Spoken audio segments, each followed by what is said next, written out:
Olá, nós estamos aqui com mais um programa BM e hoje nós temos um tema bem especial. Nós vamos falar sobre sistema prisional.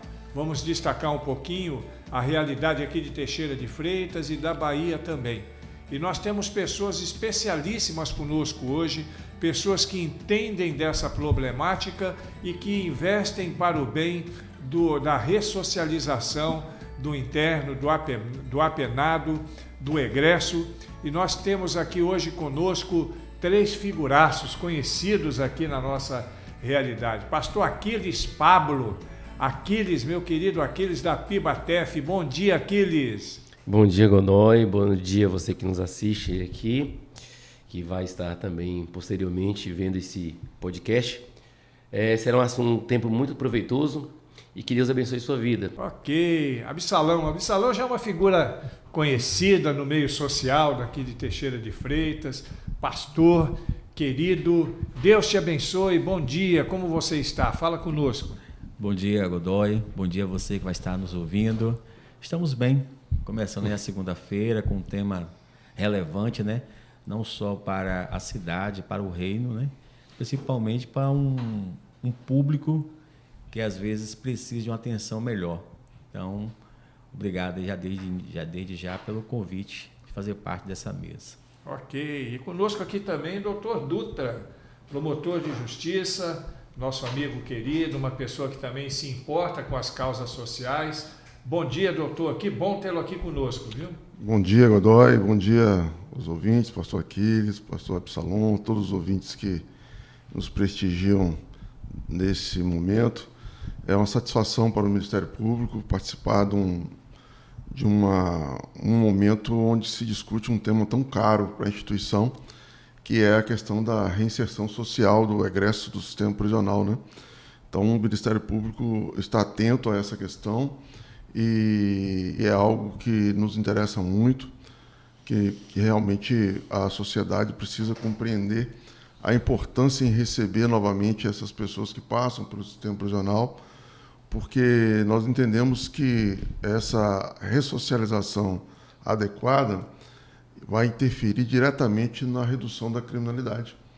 Então, o Ministério Público está atento a essa questão e procuramos sempre estar, como instituição, trabalhando o tema para que, efetivamente, os resultados possam ser cada dia melhores. Muito bem, muito bem. Você já viu que hoje o nosso programa promete. Nós vamos falar sobre um tema que é importantíssimo. Bom, o sistema prisional brasileiro é um tanto quanto complexo. É a terceira maior população carcerária do planeta. Hoje, em torno de 900 mil pessoas, segundo dados de 2025, somando o regime fechado, semiaberto e também o domiciliar. Se a gente for contar o domiciliar, tornozeleira, essas coisas, a gente vai passar bem desse número aí. Mas nós temos aqui uma população carcerária onde a maioria são jovens de até 34 anos, masculinos, com baixa escolaridade, presa por crimes patrimoniais ou tráfico. Essa é a maioria do sistema prisional. E temos um déficit de vagas e de reincidência de menos 37,6%, que marcam esse cenário de maneira bastante acentuada. Nós vamos começar aqui com o Dr. Dutra. Dr. Dutra é promotor de justiça, atuou na vara da execução criminal durante um tempo, conhecedor do assunto e também é o fundador de um projeto que faz toda a diferença em Teixeira de Freitas. Aqui, doutor, a gente tem um bate-papo aberto, à vontade, o senhor fique à vontade para falar aquilo que entender seja pertinente ao nosso assunto e vamos discutir essa questão. O projeto que nós desenvolvemos ali no presídio, eu digo desenvolvemos porque eu atuei ali no presídio até 2024.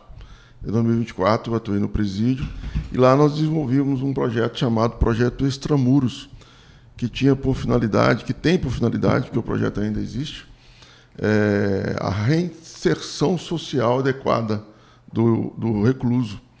E lá nós desenvolvemos oficinas de modo que nós possamos trabalhar a autoestima e a autonomia do interno.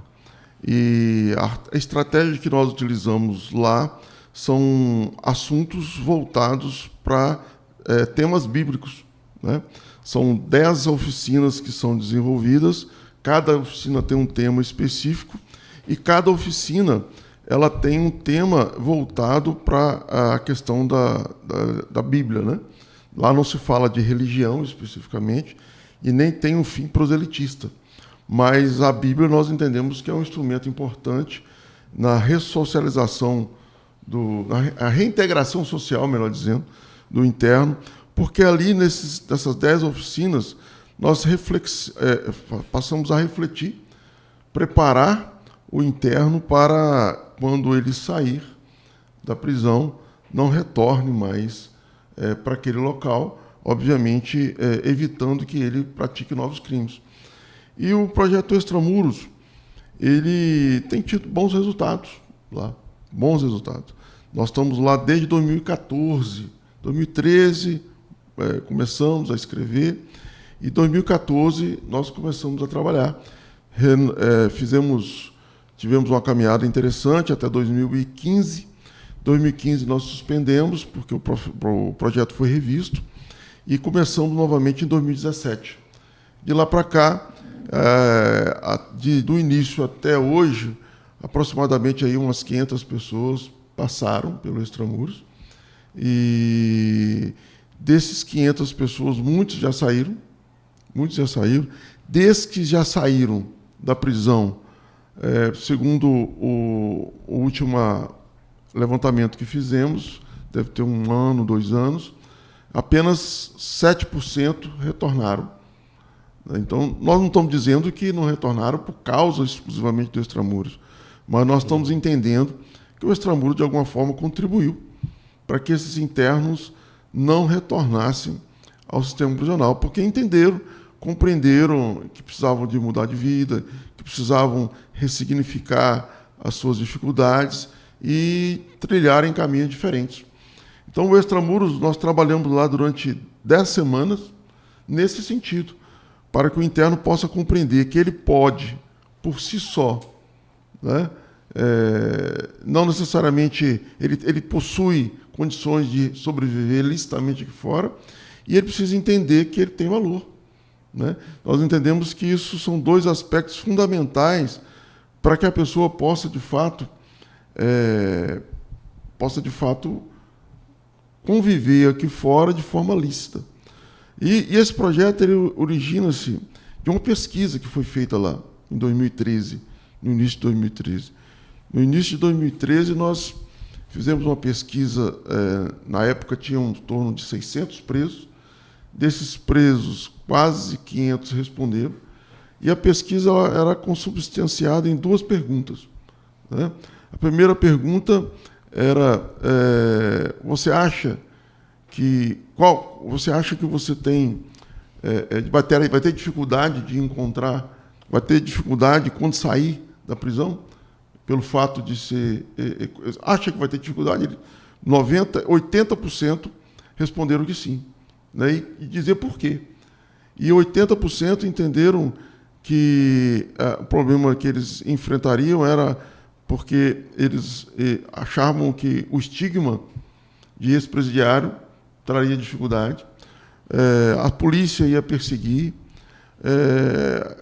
as pessoas não iam lhe dar trabalho. Então, esses 3 tópicos especificamente, agrupados, eles deram um índice de 80%. Outros foram outras causas, né? Os outros 20% foram outras causas, mas cerca de 80% dos entrevistados entendiam que, ao sair da prisão, eles não iam ter oportunidade aqui fora pelo fato de ser ex-presidiário. Ele não ia ter trabalho, as pessoas iriam rejeitá-lo e a polícia ia perseguir, né? E isso traria muita dificuldade para a reinserção deles aqui fora. E a segunda pergunta foi o fato de, e eu fui mais direto, de o fato de, a primeira pergunta foi aberta, né? Vocês achavam que quando saíssem da prisão ia ter dificuldade. E aí cada um listou a sua. Na segunda pergunta eu fui mais direto. Eu perguntei se o fato de ser ex-presidiário traria dificuldade à reinserção social deles. 80%, novamente, 81%, 82%, disseram que sim. Então, o que nós detectamos aí? Nós detectamos aí que muitos internos, quando eles saíam da prisão, eles não iam nem buscar conviver licitamente, porque eles entendiam que não ia ter oportunidade. E aí nós tivemos claro aí que a autonomia e a autoestima deles precisavam ser trabalhadas. Então o projeto Extramuros nasce daí. A partir daí, nós construímos 10 oficinas com temas específicos, visando trabalhar o quê? A autoestima e a autonomia dele. Nós precisávamos dizer que ele teria valor e que ele poderia, sim, viver licitamente aqui fora. E o instrumento que nós utilizamos para poder fazer trabalhar a mente dele, o coração, a alma, enfim, é a questão da bíblica. Especificamente, os postulados cristãos, que são a maioria dentro do presídio, mas que também não são não só cristãos que participam quem quer, mas os postulados que são trabalhados são postulados cristãos, no sentido de que nós entendemos que a religião é algo importante dentro do sistema prisional. Se nós buscarmos na história do sistema prisional, nós vamos verificar que a questão religiosa está desde o início. Desde o início do sistema prisional, a religião está presente. Então, quando nós trabalhamos esse assunto dentro do sistema prisional, de certa forma, nós temos uma porta muito aberta. Porta aberta. Os presos recebem bem essa questão, esses postulados cristãos, porque, de fato, exerce muita importância lá dentro. Então, repito, o projeto Extramuros, ele não tem a finalidade de fazer proselitismo. Lá não queremos seguidores de Jesus, não é isso. Mas fala-se de Deus, fala-se de Jesus, fala-se dos princípios como uma forma de convencimento deles no sentido de que precisam redirecionar as suas vidas para conviverem adequadamente aqui fora, né? Então, cada oficina tem o seu assunto específico. A gente trabalha identidade, a gente trabalha autoestima, a gente trabalha caráter, a gente trabalha a questão de você plantar para colher, a gente trabalha as questões da drogadição, né? As pessoas são escravizadas pelas drogas, pela prostituição, pelo álcool, enfim. E a gente vai falar de liberdade, né? A gente leva assuntos dizendo que a pessoa, para que ela possa ser livre, é muito mais do que estar o seu direito de ir e vir. A pessoa pode ser livre, por exemplo, estando preso lá dentro. Que não são grades de ferro que verdadeiramente aprisionam o ser humano, né? A maior prisão é aquela que você não consegue pegar, não consegue tocar, mas você sente, você é afligido por ela. Aonde você vá, você está preso. Então, a gente discute essas questões. A gente procura refletir com os internos que liberdade é muito mais do que você poder sair da prisão. Uma liberdade que a gente discute lá, uma liberdade maior. Nós levamos exemplos de Jesus, nós levamos exemplos de líderes como Nelson Mandela, que, por exemplo, ficou 27 anos, quase 30 anos preso, e saiu para ser presidente do seu país.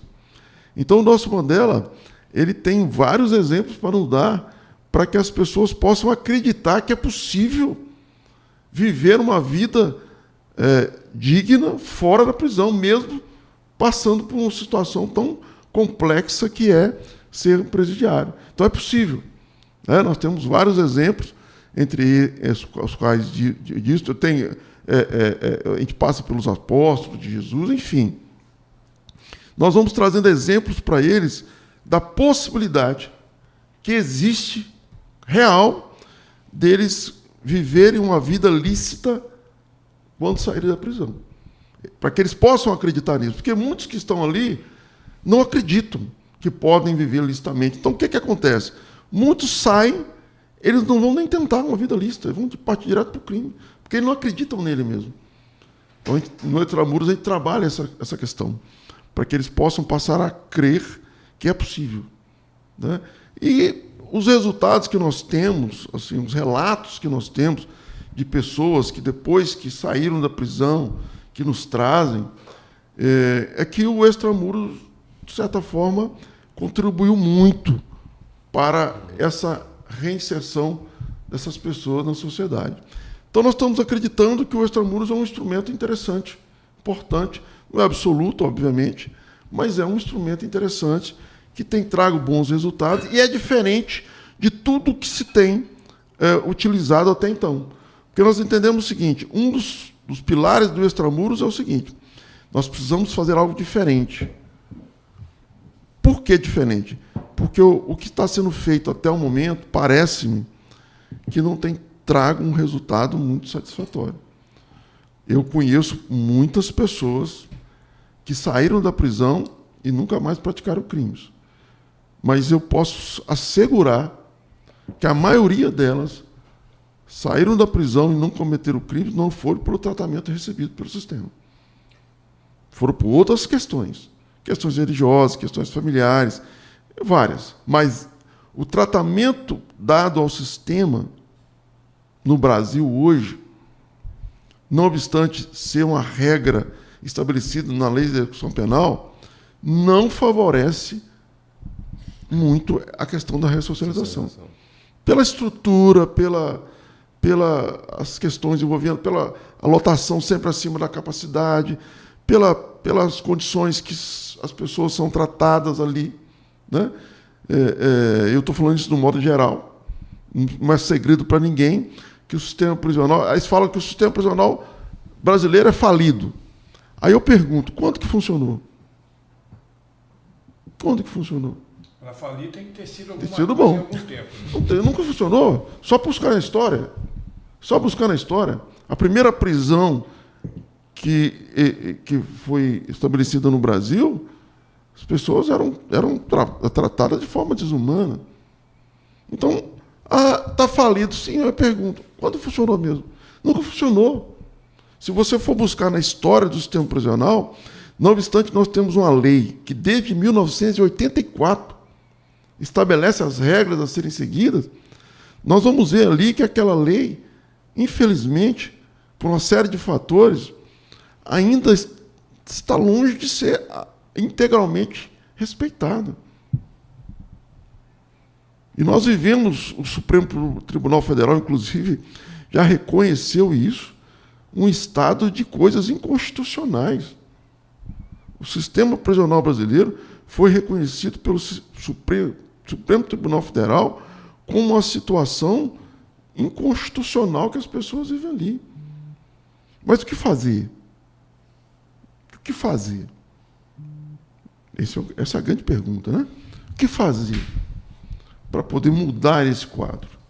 Nós entendemos que o Extramuros não muda o quadro, mas vai nessa direção de modificação, né? É um agente de ressocialização, não é? É um agente, eu não vou dizer nem de ressocialização, porque muitas pessoas, essa questão da ressocialização é uma questão problemática. Sim. Né?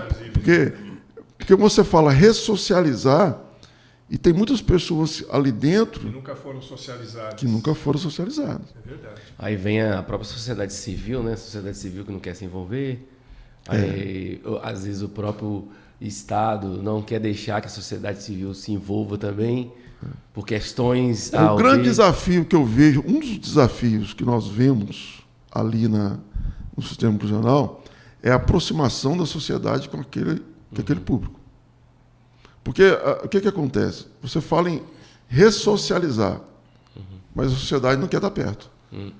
Né? Quer estar longe. Tem poucos que estão ali dispostos a ir. Então, isso é um problema para nós. Porque a gente precisa da sociedade.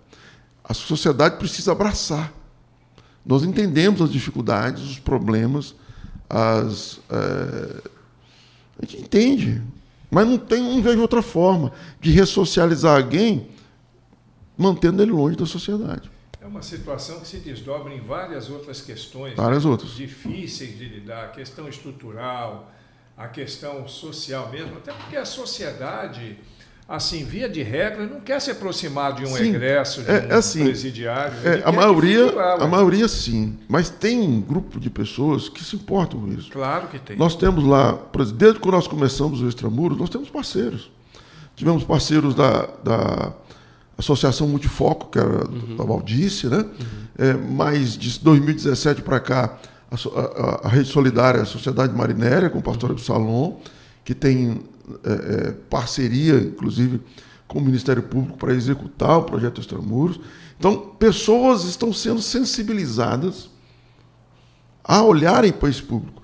Eu, como professor, todo semestre levo alunos lá para poder conhecerem a realidade do sistema prisional. Isso tudo é uma forma de aproximação da sociedade com o cárcere. Né? E nós precisamos ter isso, porque as autoridades sozinhas não vão dar conta. Não é possível.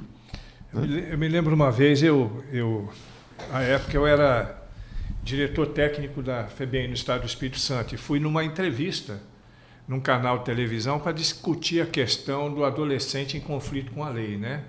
Então, da internação do adolescente em conflito com a lei. E a apresentadora, a pessoa que me entrevistava, ela insistindo que a competência é 100% do poder público. E eu disse para ela, olha, com todo respeito à sua opinião, você está equivocada. Porque a responsabilidade de toda a sociedade, inclusive previsto no próprio Estatuto da Criança e do Adolescente, né? A responsabilidade não é só do poder público. Na questão do presidiário, do interno, do egresso, a gente cai na mesma questão, né? As pessoas querem se esquivar, graças a Deus que levanta pessoas como o doutor, como Absalom, como Aquiles e outros tantos que lidam nessa questão aí, mas de forma geral é uma situação difícil de lidar, porque o poder público ele não assume a sua posição, a sua condição de fato, né? Lidar hoje com 900 mil presidiários em todo o país é um número expressivo, né? Aqui na Bahia a gente tem 9 unidades, cerca de 14.500 internos na Bahia. Não é fácil, só quem já lidou nesse mundo sabe como é complexo lidar com isso. Mas a sociedade precisa assumir o seu papel. Eu quero aqui fazer abrir esse parênteses, dar os parabéns aí para o Ministério Público, obrigado, que se sensibilizou com essa situação. A criminalidade era mais do que é um problema social, não tem jeito. A criminalidade hoje aflige a todos nós. Independente se a pessoa quer ou não quer, não tem jeito. Aflige a todos nós. Eu costumo dizer o seguinte, que o crime ele pode bater na porta de qualquer um. Certo? Então, todos os problemas atinentes à criminalidade afetam diretamente a sociedade. E a sociedade, se a sociedade não participar disso, desse processo de resolução das questões problemáticas que envolvem a criminalidade, nós vamos certamente ter resultados menores. E, no final das contas, o que acontece? A sociedade que vai perder. Porque quanto menos se tratar adequadamente a questão, maior vai ser o índice de reincidência. Então, quando nós estamos trabalhando ali no presídio para poder reintegrar adequadamente as pessoas à sociedade, no final da linha, o que nós esperamos é a redução da reincidência criminal. E se nós conseguirmos isso, é reduzir a criminalidade. Que, penso eu, é um assunto que interessa a todos nós. Então, quando nós trabalhamos lá, ainda que seja por inteligência, que não seja por humanidade, que não seja por cristianismo ou por um aspecto relevante, que seja por inteligência. Trabalho, né? Que seja por inteligência, porque nós estamos fazendo ali vai voltar em benefício para a sociedade no que diz respeito à redução da criminalidade. Então, quando nós sustentamos, por exemplo, que devemos dar tratamentos degradantes a presos no cárcere, tem muitas pessoas que pregam isso, né? Que sustentam isso, que a pessoa tem que sofrer lá, tem que ser afligida cada dia mais. Penalizado de novo, né? Nas duras penas da lei. Não só na dura pena da lei, porque se fosse, estava ótimo. Porque a lei não prevê a pena aflitiva a ninguém. É proibido, né? Pena que aflige o corpo, não pode. Né?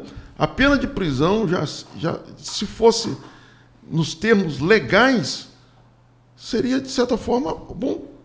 Porque a previsão legal é boa. É boa. É o trabalho. Só que quando se sustenta que deve afligir a pessoa lá, ela vai sair de lá pior do que entrou. Se ela sai pior do que entrou, porque nós não temos prisão perpétua no Brasil, né? Ele vai sair uma hora. Mas dia menos dia, a pessoa vai sair do cárcere. E se ele sair pior do que entrou, parece-me que a sociedade vai sofrer, né? sofrer mais. Né? Então, nós vamos pensar sobre isso. É porque o problema é sistêmico, né? E às vezes há uma negação disso. Que se o problema é sistêmico, ele envolve a responsabilidade de todos, como também ele traz um custo para todos.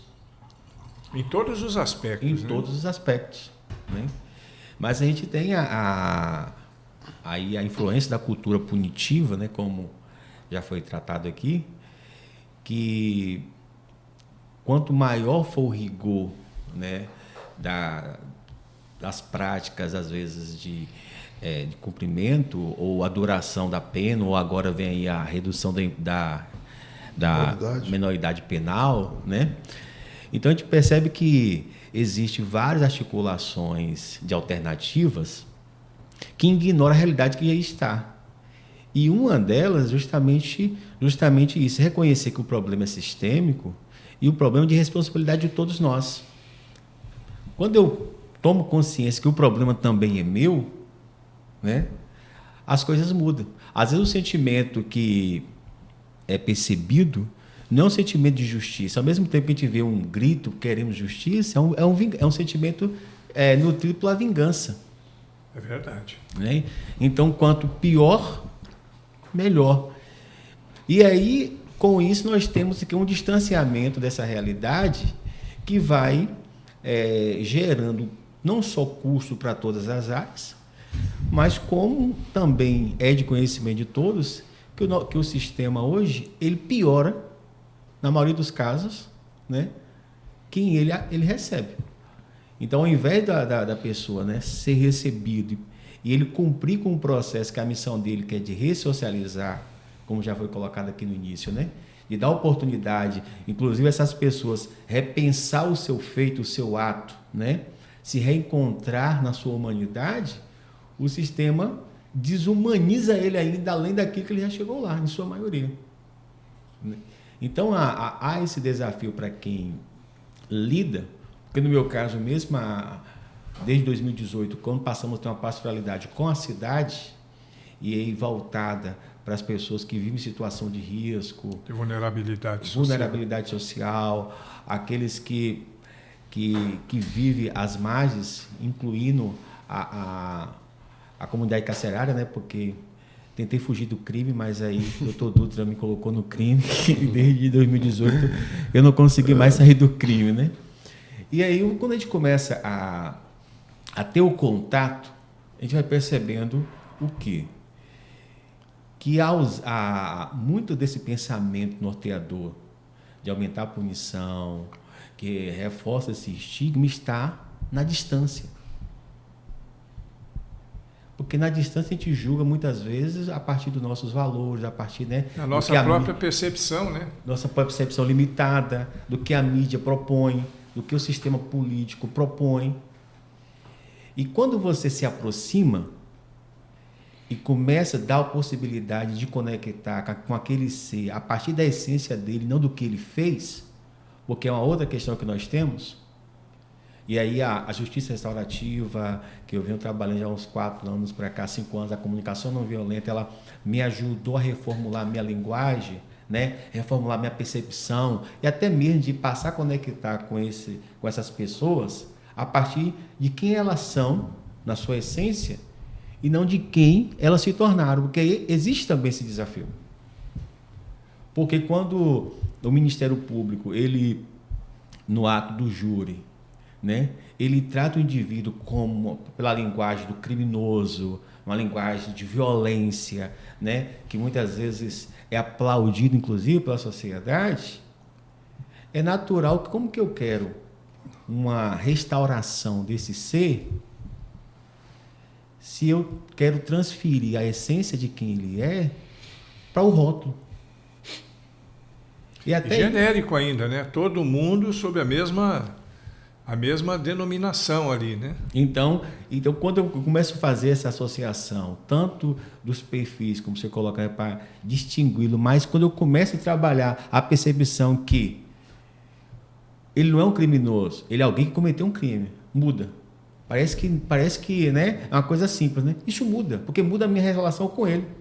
E aí, quando você faz isso, você trabalha naquela perspectiva de Mário Toboni, que foi uma pessoa muito envolvida nessa questão, quando ele escreve o livro Vamos Matar um Criminoso, né? Então, matar o criminoso significa... Idealizador da APAC, né? Exatamente, fundador da APAC, um grande homem focado nessa questão. É exatamente isso que você está falando. Ele vive no crime, mas ele não é um criminoso na sua essência. Ele cometeu um deslize que o levou àquela situação. E aí a linguagem ela vai ajudando nesse processo até dele repensar o seu fato. É verdade. Nós precisamos compreender, enquanto sociedade, que a violência ela gera um ciclo, né? Ela gera um ciclo que a única forma de se interromper esse ciclo é através da paz. Porque quando nós partimos para a violência contra aquele que praticou um crime, isso gera uma espiral. Né? Um incentivo gera uma na espiral. realidade. Nós temos que tratá-lo, enquanto sociedade, na minha ótica. Eu sustento isso, que nós temos que tratar o interno diferente. Se nós discordamos da prática que ele fez, foi uma violência, nós não podemos replicar com ele essa violência. Ele precisa compreender como tratar adequadamente uma pessoa.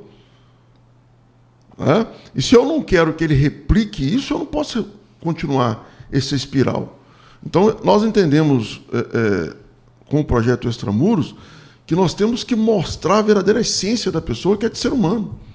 É um ser humano criado, inclusive, nós sustentamos isso em uma das oficinas, a imagem e semelhança de Deus.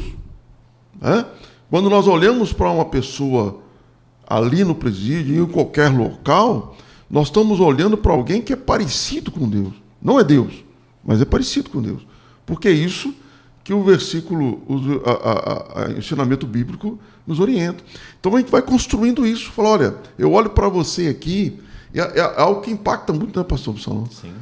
Quando nós dizemos para ele assim, olha, eu estou olhando para você, nós dirigimos a palavra para ele, eu estou olhando para a pessoa, estou olhando para alguém parecido com Deus. E a pessoa toma um susto. Como assim? Eu, parecido com Deus? Normalmente tratado como um monstro, muitas vezes pela sociedade. Você está falando que eu sou parecido com Deus? Por quê? Porque você foi criado à imagem e semelhança de Deus. Você não é Deus. Mas eu olho para você e vejo alguém parecido. É isso que o versículo bíblico diz, né? O homem foi criado à imagem e semelhança de Deus, seja ele quem for. Branco, preto, rico, pobre. Não importa o que ele fez. Ele tem, sim, segundo o texto bíblico, a semelhança com Deus. Isso impacta. Isso começa a impactar a pessoa no que diz respeito ao que ela pensa dela mesma. Né? Nós temos uma oficina que diz, que a gente desenvolve no livro de Provérbios, um texto de Provérbios, que você é aquilo que você pensa que é. Se você pensar que é um criminoso, um monstro, vamos dizer assim, você vai ser. Tudo começa aqui, depois vai para o coração. Né? As coisas vêm na mente, depois vai para o coração, e aí vem a ação. Muito bem. Né? É mais ou menos esse processo. Você escuta, você pensa, o pensamento vem para o coração, e aí você age de acordo com o seu coração humano.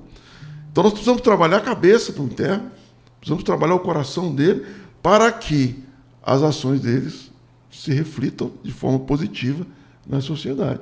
E o projeto Extramuros visa isso também, né, nesse aspecto. E uma coisa que a gente foi percebendo ao longo do tempo, foi tanto na mudança da linguagem foi importante, como também em alguns conceitos. Porque nós, junto com os voluntários, sempre preparamos um lanche, né, que nós chamamos de um lanche após o primeiro momento do Extramuros. E depois começamos a ter uma revisão da linguagem e chamando esse momento de extensão de mesa.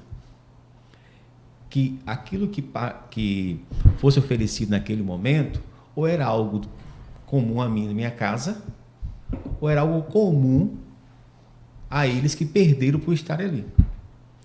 E das oficinas, em um dos grupos, nós tivemos uma experiência com o interno, ele até de Minas Gerais. Ele compartilhou com um dos voluntários, né, que uma das coisas que ele sonhava Não, que ele tinha muita falta, né? Era os domingos, inclusive esse colega, depois fiquei sabendo que era pastor em uma determinada denominação, né? E aí ele disse que sentia falta, que domingo era o dia do churrasco lá em Minas Gerais, em BH. Dele sempre tinha um churrasco, tinha uma Coca-Cola e tal, né? E aí os internos, os voluntários fizeram as escutas naquele momento ali de extensão de mesa. E quando nós estávamos para encerrar o ciclo, o Arthur, um dos voluntários, né, me procurou e falou assim: pastor, eu ouvi, né, do interno, que uma das coisas que ele mais sente falta aqui nos últimos 4 anos era o churrasco. Será que a gente conseguir autorização? Se eu conseguir a carne, o senhor acha para a gente fazer uma surpresa para o interno? Falei, rapaz, vamos vir com a direção, né? E vamos trabalhar para isso. Conseguimos preparar, né, a ação. Ele providenciou a carne. Fui lá na segunda-feira, corrida. Fiz questão de eu me assar essa carne, porque isso faz diferença também. Quando a gente fala de se importar, né, que aquilo que está sendo oferecido é fruto de um sacrifício, não existe nada gratuito. Essa ideia de gratuidade não existe, porque existe um custo para alguém, né? E aí ocorreu que assamos essa carne, colocamos, fizemos... E aí na oficina, uma das oficinas, tivemos um momento e tal. Alguns sempre falaram, rapaz, cheio de carne. Ao final, nós falamos assim, hoje, a nossa extensão de mesa, ela vem para atender aqui um desejo, né, um hábito de um dos internos, que ao fazer parte da comunidade carcerária, ele perdeu isso. Você arrebentou o cara ali, né? Aí, no primeiro momento, ele não acreditou, né? Ele ficou assim, é brincadeira, porque a gente sempre passa muita graça, né? Quando eu abri a vasilha, que tirei o papel alumínio, que ele viu o cheiro da carne, o camarada começou a se quebrantar. E aí, ele ali segurou um pouco as lágrimas, né? E ele começou a se quebrantar e tal, e aí todo mundo fez aquela graça e tal. Mas o que ficou marcado foi oficinas posteriores. Um dos pastores, né, que cada parte sempre tem alguém que é um líder, né, veio e comentou comigo. Falou, pastor, aquele rapaz é o seguinte, há anos que a gente vem tentando aqui dentro voltar com ele para se aproximar da comunidade, da igreja aqui no pátio, e ele sempre arredio, ele sempre só criticando, ele sempre só falando mal. E desde que começou esse namoro, do momento que teve lá, ele voltou e tem que começar a se distanciar de outros grupos lá dentro. O que ocorreu de diferente? Né? Alguém que começou a falar, cara, você é humano, você é digno de voltar, você tem possibilidade, você tem alguém que se preocupa com você, que se importa com você. Né? Ok, a gente vai dar um breve intervalo agora, para que a gente possa passar uma mensagem aqui da Rádio TV ABM. Enquanto isso, se você quiser falar alguma coisa, o programa é gravado, ainda não é ao vivo, mas você pode mandar aí nos seus comentários que nós vamos responder, vamos encaminhar, se tiver alguma dúvida, a um dos nossos participantes, para que possa responder a sua questão, tá bom? Aguenta aí, 30 segundinhos, nós estaremos de volta. Programa Cristo, a única esperança. O mundo em desespero. Todos os dias em 3 horários, na Rádio e TV ABM. 6h30, 18 e 22 horas. Uma mensagem de fé e adoração. A apresentação, Pastor Jadilson Moraes. Dorme, sai desta escuridão, aceita o Evangelho, em Deus tem salvação. Olá, voltamos aqui, nós estamos falando sobre o sistema prisional e eu não posso deixar de citar 2 livros de minha autoria que falam sobre essa questão. Um deles é esse aqui, Uma Porta para a Vida, é um livro onde eu conto a minha história. Os debatedores aqui sabem, talvez você não saiba, mas eu sou oriundo do sistema prisional também, eu sou egresso. Então eu tive uma luta, isso já tem tempo, pode ficar tranquilo que eu já estou convertido há quase 40 anos, né? E nós tivemos então uma luta muito grande para voltarmos à vida social, conseguimos superar e hoje vivemos para a glória de Deus. Esse livro aqui, Uma Porta para a Vida, estará à disposição. Se você quiser, você pode me chamar no comentário. E nós temos também o Quebrando Cadeias, Ministério Cristão para Comunidades Carcerárias, que é um livro onde a gente fala um pouco sobre isso que nós estamos debatendo aqui e também damos algumas dicas de projetos que podem ser feitos no sistema prisional.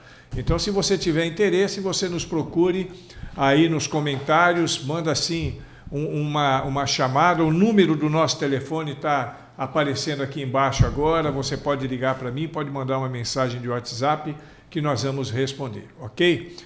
Aquiles Pablo, meu amigo Aquiles Pablo, Aquiles é auxiliar ali na Pibatef, né? E ele é um grande amigo, uma pessoa por quem nós temos um carinho muito grande, também faz um trabalho no presídio. Deixa eu perguntar para você, nós vivemos na era da criminalidade avançada, do crime organizado, né? Das facções criminosas. Como é lidar no presídio dentro desse cenário? Tem muita resistência? Olhando por aquilo que já foi dito aqui, né? E eu estava pensando assim, sabe, pastor Godoy? Por quê? O enredo bíblico, ele trabalha os 4 pilares, né? Que é a criação, queda, redenção e restauração total, que é a consumação. Quando o Dr. Dutra fala que ele usa a Bíblia como princípio para nortear o projeto, e quando o pastor Absalom fala na roda de conversa, essa roda de mesa, de trazer novamente esse interno, a lembrar que ele também é um filho amado do Pai, que ele pode sentar na mesa, que ele pode participar. Isso não tem como a gente desassociar o texto bíblico. Observe, lembre que na queda, o primeiro a ser orientado e dizer para ele para onde ele deveria ir e que ninguém poderia tocar era o próprio Deus diante de Caim, né? Quando Caim ele mata Abel, Caim recebe uma punição, né? E o próprio Deus marca ele para que ninguém toque nele. Havia ali uma determinação, ele fica com medo, né?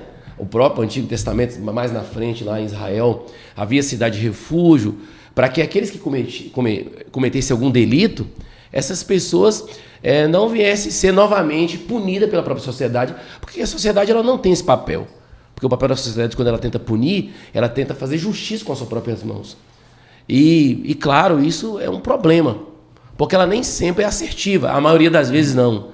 Então, se ainda a justiça, com todo o aparato que ela tem de investigação, de análise, ela ainda falha em alguns momentos, ainda alguns vão para os espaços carcerários, né, ainda queixando que foi injustiçado. Claro que alguns não têm razão, mas alguns há casos que eles estão ali e que não houve uma investigação, não há um cuidado, como muitos defendem, essa prisão como se fosse um isolamento total e que ninguém tem acesso, e que essa pessoa não pode novamente estar participando da sociedade novamente. Então há essa resistência, há um estigma, né, deles também resistente à religião. A maioria já passaram por experiência religiosa, a maioria já foram, a maioria estão ali por falta de uma casa estruturada, a maioria está ali por causa da ausência de um pai, de uma mãe, da própria sociedade.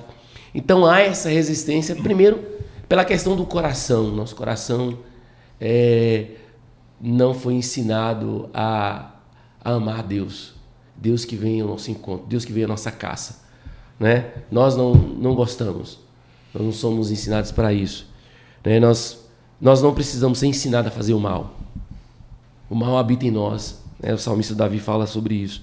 Então essa resistência natural do ser humano não querer ser orientado.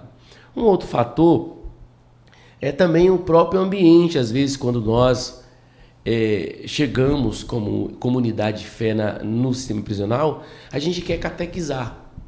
Isso é um problema, porque a gente precisa conversar, dialogar com eles e mostrar que a gente está interessado neles como um todo. Não é fazer parte, né, Absalão, para a nossa religião, para a minha expressão de fé. Nós estamos interessados em uma mudança deles de forma integral. E agora, claro, quando a gente quando a comunidade, ou o pastor, ou o projeto abraça eles sem que eles percebem que não há interesse para passar para mim ou para a religião tal, eles começam a observar as nossas atitudes, os nossos exemplos, e aí uma abertura para esse trabalho. Nós já estamos lá, eu já estou lá desde... Eu ajudava o projeto Extramuro na época da Valdice, sabia que o Dr. Dutra já fazia parte. Eu fiquei um tempo porque eu estava em outra comunidade, e agora, tem 2 ou 3 anos atrás, que eu retornei a fazer trabalho de capelania lá no presídio, e a gente tem assim, tido êxito no nosso trabalho lá. Tivemos muito êxito no nosso trabalho, e Deus assim, tem dado muita graça para nós, sabe, Godoy? E eu creio, claro, fruto de parcerias, fruto de pessoas que estão, de fato, interessados em ressocializar esse preso. Eu, em determinado momento da minha caminhada, eu assisti um documentário, vocês devem ter visto também o documentário que dava conta do Carandiru, né? Que falava do Carandiru, um documentário que teve como foco ali o Dr. Drauzio Varela, e em determinado momento, um dos diretores, né, o Dr. Sérgio Zeppelin, até conheci ele, porque eu também passei por aquele universo, né, na minha vida prisional. Quando perguntado a respeito dos objetivos do sistema prisional, ele dizia que o objetivo maior do sistema prisional era manter o camarada preso. Esse era o objetivo maior, né? Era o foco do sistema prisional. Quando a gente olha, por exemplo, a realidade de alguns países, eu quero dar o exemplo aí de alguns países nórdicos, Noruega, Suécia, Dinamarca, Finlândia, o foco do sistema prisional é a reabilitação. Então tem um foco diferenciado. O cidadão, ele entra, o infrator, ele entra no sistema prisional já com o foco desde a sua chegada de ser preparado para retornar à sociedade, não punir novamente e fazer os devidos ajustes na sua vida. Aqui no Brasil, no seu entendimento, doutor Dutra, e no de vocês também, a gente tem um foco equivocado ou isso é problema daqueles que administram determinados universos prisionais assim, de forma assim, regional? Nós temos um foco equivocado? Olha, veja bem, eu vou falar da minha instituição, que aí fica... falar dos outros é mais fácil, né? Falar da instituição da gente é mais complexo. Eu vejo o Ministério Público, por exemplo, como uma instituição que tem várias faces. Tem várias faces. O Ministério Público, mesmo instituição, mesmo Ministério Público, que se empenha para poder conduzir uma pessoa a ser responsabilizada adequadamente e, por sua vez, ser encaminhada ao sistema prisional, é o mesmo Ministério Público que busca fazer de tudo para que aquela pessoa saia o mais rápido possível, da melhor maneira possível. Parece algo contraditório, né? Mas não é. É o sistema. Nós não temos outra forma de trabalhar a questão da criminalidade ainda sem dispensar o rigor do direito penal. O direito penal é o núcleo duro do direito.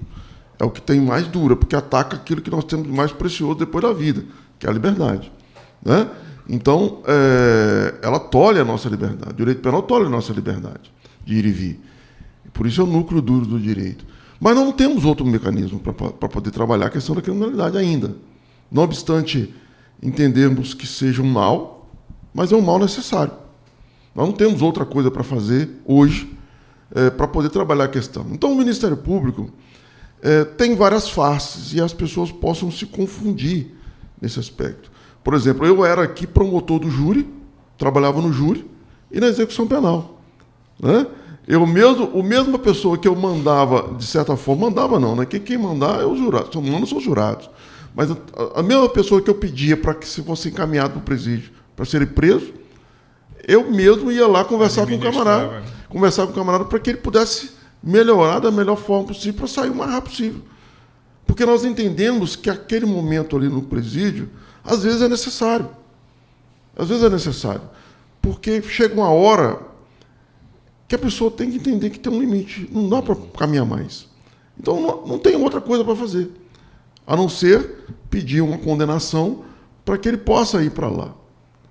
Né? E o próprio Ministério Público fiscaliza para que os direitos daquele preso, agora preso, possa ser respeitado. Mas o que acontece? É óbvio que existe uma demanda maior do Ministério Público no que diz respeito à responsabilização, a combate do crime. Então, isso faz da instituição uma instituição que vai para o fronte, né? Com essas facções criminosas, com esse crime organizado, e isso com a criminalidade que aflige a sociedade. Isso parece levar a entender que o Ministério Público é uma instituição que visa punir a pessoa. Não. Eu não concordo com essa definição. Eu penso, é óbvio ela que cumpre um papel institucional. É óbvio que tem colegas, às vezes, mais radicais do que o outro, mas isso tem em toda a área. Mas a instituição, de um modo geral, é fazer justiça. E qual é fazer justiça? O que nós entendemos por justiça? Se a pessoa praticou um crime, ela precisa ser responsabilizada. Né? Ela precisa ser responsabilizada e trabalhada. Né? E trabalhada para que aquele crime não se repita na vida daquela pessoa. E, consequentemente, se o crime não repetir na vida da pessoa, a redução da criminalidade ocorrerá. Então, é um trabalho difícil, é um trabalho complexo, sabe? Mas que o que gera muito é uma demanda da sociedade por punir. Aquilo eu tenho falado, né? Nós trabalhamos com a opinião pública e temos uma dificuldade. Porque o poder, de fato, o Godoy, pertence ao povo. O povo não sabe o poder que tem. Né? E esse clamor social por punição, às vezes, repercute nas instituições. Às vezes repercute. Porque nós estamos ali também para poder satisfação dos anseios sociais. Desde que, obviamente, esses anseios sociais estejam em consonância com os princípios constitucionais, com as leis. Porque nós não podemos, por exemplo, descumprir uma lei para satisfazer os interesses da sociedade. Não podemos fazer isso.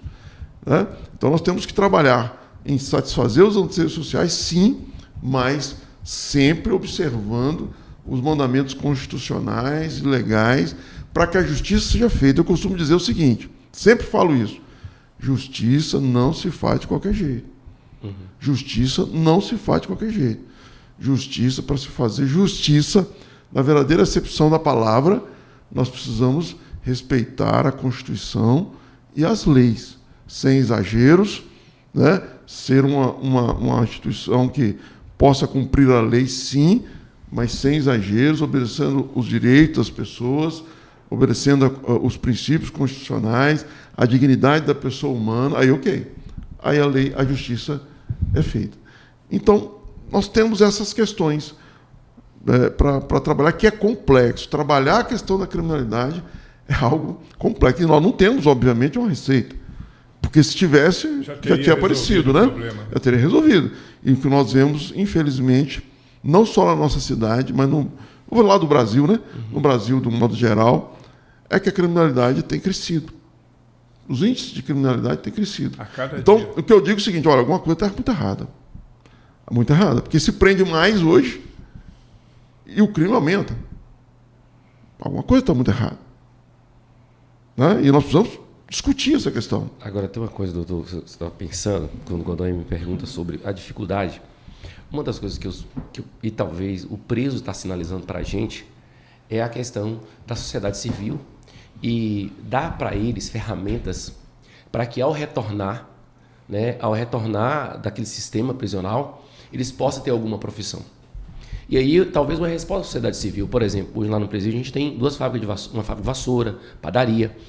E uma das coisas que a gente estava até conversando é que futuramente a gente poderia montar uma padaria, dar cursos para eles. Ele quer reduzir pena. E a forma deles reduzir essa pena seria trabalhando. Então, quando a gente pensa e de fato o sistema prisional está falido, é porque entra na fala do Godoy, né? A fala, quando ele fala assim, olha, a gente quer manter o preso lá dentro, a gente quer punir a discussão de prisão perpétua no Brasil e outras coisas, exemplos de outros países. Por exemplo, você trouxe o exemplo de países nórdicos que têm uma ressocialização, que trabalha sobre isso, que traz novamente para o preso uma dignidade. Você sabe disso? Você não sabe disso? Homens e mulheres lá que nunca trabalharam, nunca exerceram, nunca assinaram a carteira. Eles não sabem o que é trabalhar. Inseriram o pai, não ensinou, a sociedade não deu, às vezes não quis ir para o mercado de trabalho. A dificuldade que você tem hoje de ter um jovem aprendiz, a dificuldade para as próprias empresas, tudo isso. Então, aí você tem hoje um camarada, alguém que está lá 24 horas, ocioso, dentro do espaço prisional, que não tem nada para oferecer, não tem um curso, não tem nada. O estigma, sabe, pastor? O estigma de ex-presidiário é algo muito sério, muito sério. E isso faz com que ele, aqui fora, seja discriminado. E eu não estou falando isso de forma a criticar a sociedade, não, porque é difícil mesmo, é difícil. Certa vez aconteceu um exemplo comigo que eu sempre me relaciono muito com os internos. Eu sou um promotor que converso, vou no pátio, converso, me relaciono, ou escuto. Nem todos os colegas são assim, cada um tem os seus motivos, mas eu me dispus a isso. Mas não é fácil, porque ali tem muitas histórias complicadas. E certa feita aconteceu um fato comigo que eu pude sentir isso muito próximo. Eu estava com um problema no ar-condicionado da minha casa e pedi à empresa que mandasse alguém lá para olhar. E lá em minha casa tem uma varandinha, eu estava sentado lendo. Quando chegaram duas pessoas. Quando chegaram duas pessoas, teve um que eu falei assim, pai, conheço esse cara. Aí ele foi se aproximando, eu falei, pai, bom dia, bom dia. Falou, vem cá ver o ato. Pai, eu te conheço, você é da academia?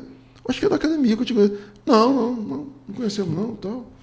Falei, parece que era da academia, não conheceu não, tal, não sei o quê. Papai. Eles entraram, tiraram o ar e levaram para fazer uma análise. E depois, para voltar depois, né? E foram lá para ver como é que estava o ar, e fizeram lá e foram embora para voltar depois. E voltaram, entraram na minha casa, olharam o ar, falaram, não, o diagnóstico é esse, tal, daqui a pouco a gente volta. Beleza, e eu continuei na varanda, com a sensação que tinha conhecido. Conheci o rapaz. Mas ele falou que não, eu falei, ok. Quando eles voltaram, eu estava na varanda do mesmo jeito. Quando ele abriu o portão, que eu olhei, eu lembrei. Eu falei, conheço esse cidadão. Eu sei de onde que é. E é do presídio. Ele se aproximou e falei, rapaz, estou te conhecendo. Ele falou, doutor, você não conheceu mesmo. Eu falei, eu te conheço. Nós nos conhecemos lá do presídio, né? Ele falou, você me conheceu mesmo, né? Ele falou, eu falei, Aí ele virou para mim e falou assim, e aí? Tipo assim, o senhor vai deixar eu entrar na casa do senhor agora? Vai deixar eu continuar fazendo o serviço? E eu não tive mais que 10 segundos para pensar. Porque nós tínhamos tido um embate lá no presídio. Era tráfico de drogas, que ele tinha... Eu lembrei que de certo momento, eu tive um certo conversa mais dura com ele no presídio. E ele me falou assim, e aí, doutor? E aí? Ele só falou assim, e aí? A pergunta dele era, para mim continuar, eu vou entrar ou o senhor vai me mandar embora daqui? E eu fiquei numa saia justa, grande, mas eu tive 10 segundos para pensar. Eu falei, não, rapaz. Eu falei, talvez até menos, 5 segundos. Aí eu falei, não, continua. O senhor não veio fazer o serviço? Eu falei, continua, faz o serviço.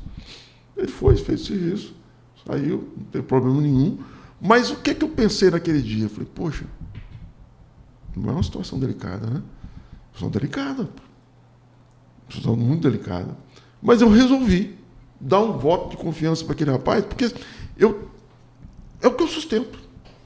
É o que eu prego. As pessoas precisam de oportunidade. É o que você acredita. É o que eu acredito.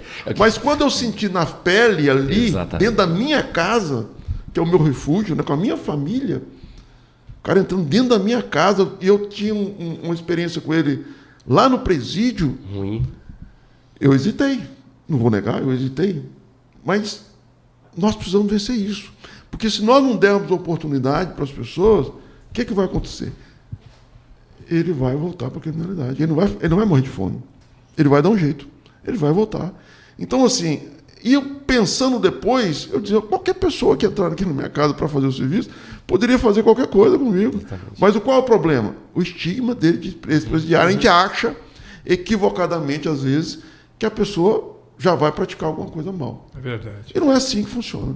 Então, assim, é um desafio social, eu acredito, mas nós não temos outro caminho se nós quisermos contribuir para a redução da criminalidade. E aí vem a questão do estigma, mas também do autoestigma. Porque nós temos a crítica, né, que precisa de ter mais alternativa para o trabalho, para a formação, né, e para que eles envolvam o seu tempo. Mas falando, por exemplo, aqui do Conjunto Penal de Teixeira de Freitas, nós temos algumas alternativas. Né? Como você já citou algumas aqui, a fábrica de biscoito, a fábrica de vassoura, a Universidade Federal está lá dentro, a Universidade Estadual já esteve lá dentro, a escola.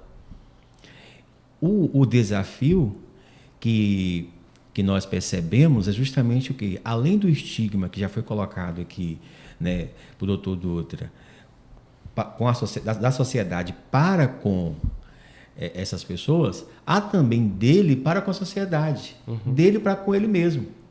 E quando o extramuro, depois de um tempo e outras atividades, nós começamos a ver o resultado, por exemplo, de internos que já passou algumas vezes pelo extramuros e que continuam lá dentro. É a procura dele agora para aproveitar essas oportunidades, não mais tão somente por uma questão do interesse de diminuir dias. Nós temos agora, o ano passado, na aplicação do ciclo de construção de paz, os ciclos restaurativos, a turma que está hoje cursando, que passou no vestibular da Universidade Federal, vários deles passaram pelo extramuros. E aí você ouve o relato da pessoa falando que aquela abordagem ajudou ele a perceber algo nele que antes ele não percebia, oportunidades ali dentro que antes ele não enxergava. Então, às vezes a gente vê muito uma crítica que precisa ter alternativas ocupacionais para o tempo dele, mas muitas vezes você pode ampliar esse leque de alternativa e ele não se vê capaz. A única coisa que ele consegue se perceber é como aquele que vai sempre receber um não, baseado naquela foto, né, que tornou cinematográfica, né, aquela imagem que ele tem. E temos um outro agravante que a gente trata muito no extramuros, e eu faço questão até no ciclo agora de construção de paz, em parceria com o tribunal, é desconstruir a imagem que ele absorve a partir daquela matrícula que ele recebe. Nós sabemos que tem a importância protocolar, até de funcionalidade dali, né, da matrícula, nós não ignoramos isso, mas a partir do momento que ele passa a fazer parte da comunidade, ele perde a identidade nominal. Se você tira do ser humano a identidade nominal, o que você faz com ele? Eu sei o que é isso, eu vivi isso na pele. Você pode esperar dele a atitude de um ser humano, de ser gente. A identidade passa a ser um número, né? A identidade pode ser um número. Número não tem sonhos, número não tem perspectiva, número não sente dor, número não tem medo, número não sente fome, número não ama. E isso é importante, porque às vezes a gente tem muito o diálogo, o discurso, né? E quando a gente percebe, às vezes, as igrejas e outras instituições cheias de boa intenção, né? Entra, às vezes, num discurso que a gente precisa melhorar a oferta, que a gente precisa colocar para trabalhar, que a gente precisa... Né? A gente ouve muito isso, né? E às vezes a gente até é mal compreendido por algumas pessoas quando a gente dedica um tempo, no meu caso mesmo, de forma voluntária, uma vez por semana, de estar ali com eles. Mas o que a gente percebe é que se nós não conseguimos fazer com que essas pessoas, eles restaurem a sua identidade nominal, a sua identidade de ser humano, todas as oportunidades que for colocada diante deles, eu tenho passado a fazer uma interpretação da passagem do Evangelho, quando Jesus diz assim: não dê pérolas aos porcos. O que ele vai fazer com as pérolas? Ele vai estragar. Por que o porco vai pegar uma pérola e vai estragar, fazer mau uso? Porque ele não tem consciência do valor dela. Ok, a gente tem um inimigo aqui, muito grande, que se chama tempo. Né? E um tema dessa natureza, ele precisa ser desdobrado, aí a gente vai marcar um outro momento para nós discutirmos mais essas questões. Eu quero até, nesse finalzinho aqui, destacar o trabalho da Serap, lá de Brasília. A Serap é uma organização que faz o trabalho de apoio ao preso e egresso também, do nosso amigo Orlando Prata, né? Faz um trabalho muito bacana. E tem outras tantas, eu quero destacar também, e eu queria ter falado, mas não teve tempo, para falar sobre a APAC, que é um projeto que deveria ser mais valorizado pelo poder público, né? A APAC, na realidade, é um apêndice do sistema prisional convencional. Deveria ser o contrário. O sistema prisional convencional deveria ser um apêndice da APAC, porque a APAC tem uma visão extraordinária. Mas, infelizmente, o tempo não nos permite. A gente depois vai marcar um outro momento, eu espero contar com vocês, e aí eu vou dar 1 minuto para cada um aí fazer suas considerações finais, se despedir, se quiser deixar o seu contato, né? Quem sabe aí para alguém que conserte ar-condicionado na sua casa para poder te dar um suporte também. Né? E o nosso contato está aqui embaixo. O meu contato está aqui embaixo, o contato daqui da Rede EBM está aqui embaixo também. Qualquer consideração você pode fazer. E nós vamos fazer alguns recortes desse nosso bate-papo, porque a gente sabe que hoje um programa de 1 hora, 1h30 é difícil alguém gastar tempo, né, vendo, mas a gente vai fazer alguns recortes. Eu vi alguns momentos importantes de recortes que nós vamos fazer e posteriormente eu vou mandar para vocês também. Perfeito. Faça aí suas considerações finais, meu amigo Aquiles. Pablo.